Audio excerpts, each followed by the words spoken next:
Okay guys, the inspector just left. We're all signed off for everything. We got our fire sign off yesterday. Everything with the fire department checked out. They went through the fire sprinkler system, got all that stuff checked and signed off, and the city came out, like I just said, and they officially signed off our final inspections.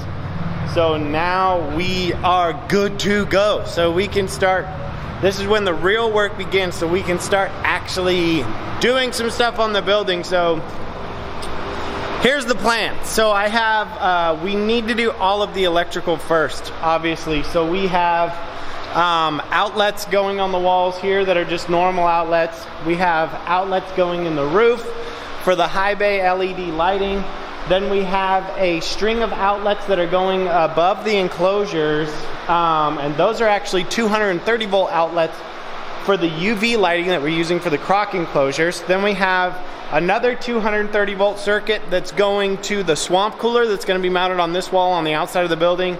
We have another 230 volt circuit that's going all the way over to the pond pumps and water chiller. And we have another set of 110 outlets that will be going about 8 feet off the ground behind the enclosures. So that way we can plug into them for the heat lights, but they will be up and out of the way so we can still walk back there without having to walk over cords and stuff. So that's the idea for electrical. And I'm only one man, so I'll probably be pulling an all-nighter because tomorrow we are going to start putting up cages. So I'm going to call Alpine Rentals right now, put in my order for the mini excavator, which should be here in a couple hours. We're gonna keep that for the weekend. We'll be able to use that to dig out the trenches for the skirts on the walls, and we'll be able to use the gigantic forklift that's outside. We're gonna be able to use that to actually put the walls up. And we have our 2 huge 18-foot reach ladders, and we'll be able to use the mini excavator to actually set up and dig out all the ponds and the river as well. So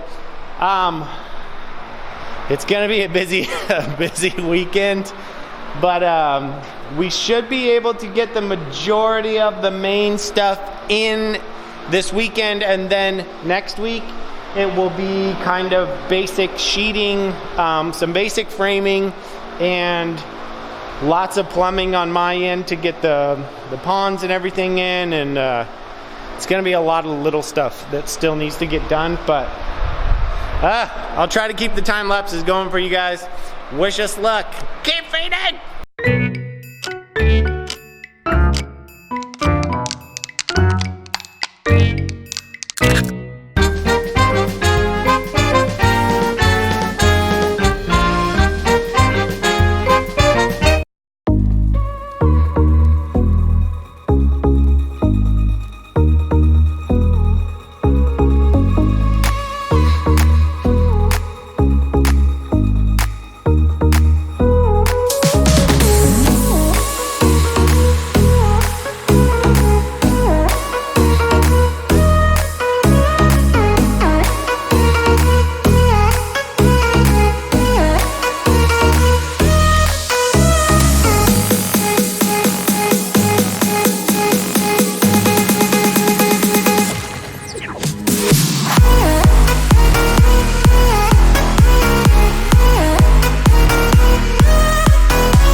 Okay, so it's about 11 o'clock on Friday. We got everything signed off today, so I think you guys saw me put up the lights, which are 150 watt high bay LEDs, and they're lighting up this building really, really well. They're actually daylight lights. They're not UV rated, but they're just daylight, the actual color, the actual lumen intensity, whatever, I don't know. It's late, and I've been busting my ass. I kind of shut off the time lapse after I did the ceiling lights, just because it was kind of I don't know. I just got into a groove of doing stuff, so I stopped. What I ended up doing was we actually ran. So I got the plumbing into the building. We hooked up our water feed for the swamp cooler. Hooked up the water spouts, the water spigots. We actually teed in. Well, I actually teed into this right here. This is actually going to go to the system that's going to control the misting system on the croc monitor enclosures, which we might not end up using as much as we thought, because the humidity in here is staying really well, and the swamp cooler is going to add even more. We ran my buddy Mark came over after work and helped me run a ton of electrical. So we ran 3 separate circuits of 220 volt lines. One circuit is going through and into the swamp cooler that's on the other side of this wall that I'll show you guys in a minute. And there's actually that extension cord is actually low voltage.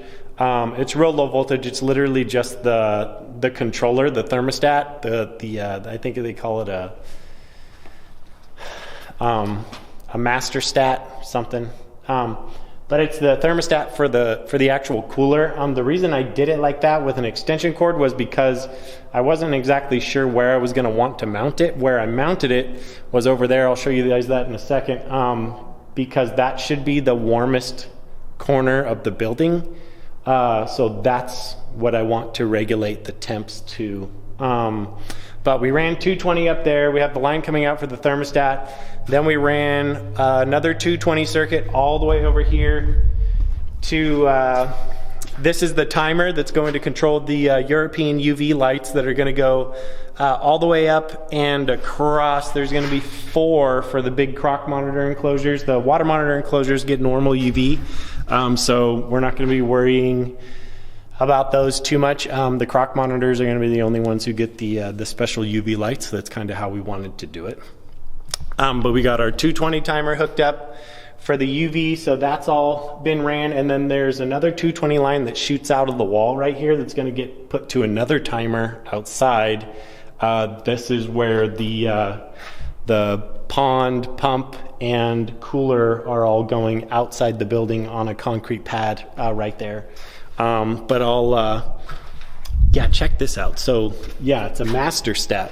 So this is actually a thermostat that controls the 2-speed 230 volt swamp cooler, and the swamp cooler is actually mounted where it's in shade pretty much all day. So a lot of times we can actually just run the fan if we're not if we're having the humidities too high. We can just run the fan.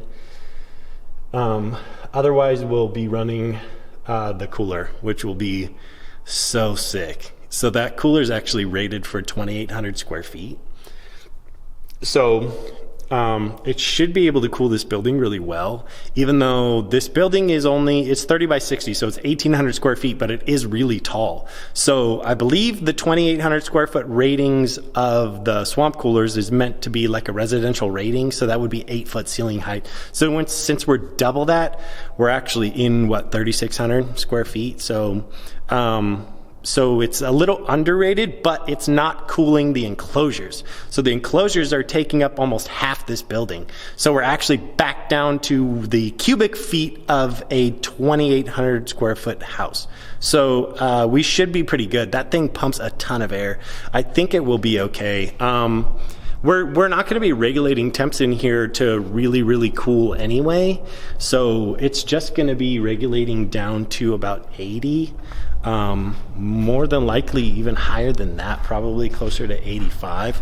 And we're gonna try out this cool LED light that I have on this camera, and I'll try to show you guys the swamp cooler outside the building. Let's see, let's turn this thing on. Oh yeah, oh shit, that's bright. Oh geez, I feel like I'm in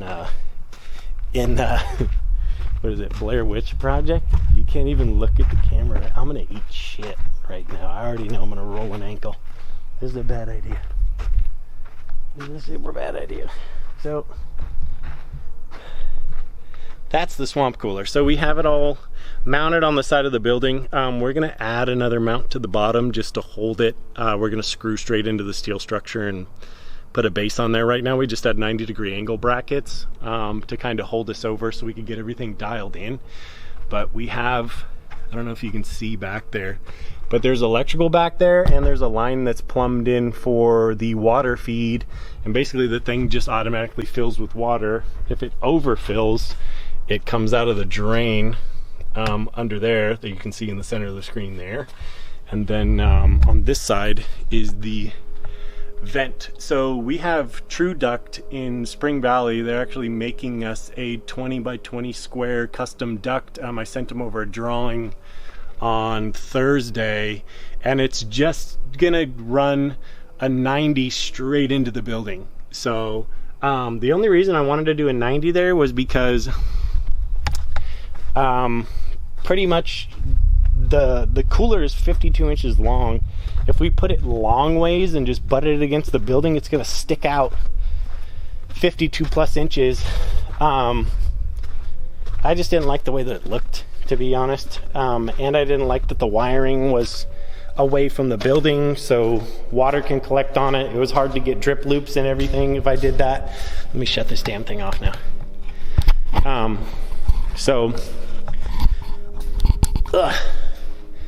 So I decided to just turn it sideways, which puts the wiring sides, it puts all the wiring stuff on the building side, and then also puts the water hookups on the building side. So there's literally just a small gap, and the eaves of the building actually goes out past that. So there's not going to be a lot of water getting on the electrical sides, even though everything is in conduit. It's just for longevity purposes of the cooler. I mean, obviously the longer you can keep things dry, the longer they're gonna last, which is kind of ironic considering a swamp cooler is literally full of water. But as far as electrical goes, I mean, all that stuff matters. So get it all done right the first time, then you don't have to worry about it. That's why we've been spending so much time running conduit, putting fittings on everything, gluing your conduit, which a lot of people don't do, and just making sure that everything's tied to the structure. We even added grounds to the steel structure, so if the structure becomes energized, it will ground out and blow breakers. So if something happens with the animals and the structure, you know, if they blow something out and it energizes the structure, because a lot of the grounds are grounded to the structure. We have UFR grounds as well inside this foundation. Everything's thought of, hopefully. So, but that's it for today, I think. We're gonna start out bright and early tomorrow, and we'll switch over to the time lapse for tomorrow. We're gonna be digging. My buddy Donald's coming by, and we're gonna hopefully put up some walls. Early in the morning, I need to get the rest of the electrical ran, and then we'll dig out. I have a mini excavator here, a Bobcat here, and a huge forklift here. So we should be able to get at least the bottom walls in tomorrow and dialed in where we want them, anchor them down to the concrete, and support them against the walls. So they're all locked together with the structure. And then we can focus on trying to get the other walls stacked on top and get all those triangulated into the walls that are underneath them. So everything should be dialed in. So we'll keep moving forward. It's a huge project. Hopefully you guys enjoy these videos. I kind of enjoy making them. So if anything, hopefully it's somewhat informative for you guys. And dude, I mean, a lot of people think that a lot of this stuff has to be done by, you know, licensed professionals, which if you're not handy, please get a licensed professional. But a lot of things, if you take your time and you do them the right way, you're going to be okay. You know, especially electrical, you're going to get in trouble if you start cutting corners or if you get rushed. You know, little things make a huge difference. Like when you hook up your breakers, you know, hook up your breaker away from the panel and make sure it's off when you attach it to the panel. Just little stuff like that. I mean, it makes a world of difference. But yeah, a lot of this stuff you can do yourself. I've acquired a lot of this mechanical knowledge over a lot of time of doing a lot of this stuff. So this wasn't something that I just up and decided I wanted to do, and then I just started doing it. This is, I'm 34, you know, and I've been in mechanics for my entire life. So none of this stuff is new to me. So, you know, you guys can figure all this stuff out. But as far as the caging goes, that's really where I'd like to help you guys learn some more about. So we're going to get all this caging set up, and we're basically going to want to set up each enclosure a little bit different. And then we'll have kind of a bunch of different environments that we can, you know, kind of see how the animals react, which will be kind of neat. But keep watching and keep feeding.